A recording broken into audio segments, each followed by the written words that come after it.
तू महसूस होगा वो ज्यादा बनेगा वो हाल चल दे छोटा दा ठीक है ठीक ठीक।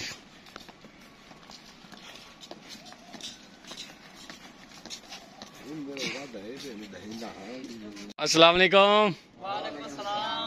मलिक फौजी बोहाना साहब क्या हाल है, ठीक हो? तसव्वुर भाई क्या हाल है, ठीक हो? उस्ताद आबिद तबीयत से ठीक है? प्रोग्राम तो आज बढ़ गया है, अगले मंजूरी ना लै सके हैं।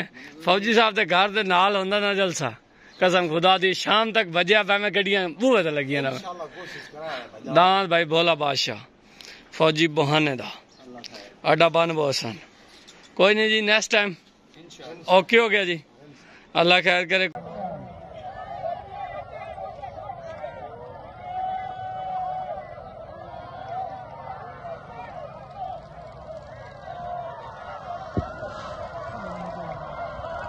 फौजी वाला मल गया, फौजी वाला मल गया, फौजी वाला मल गया।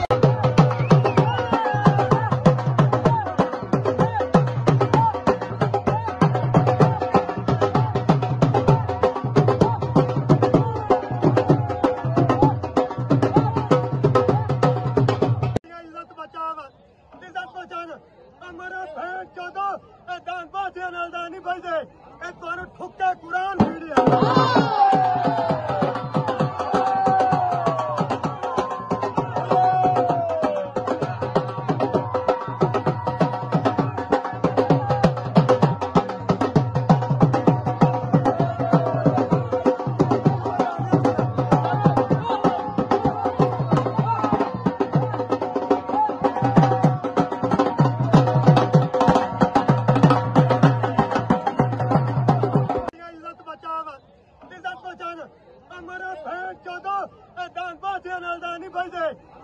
ठुक्का कुरान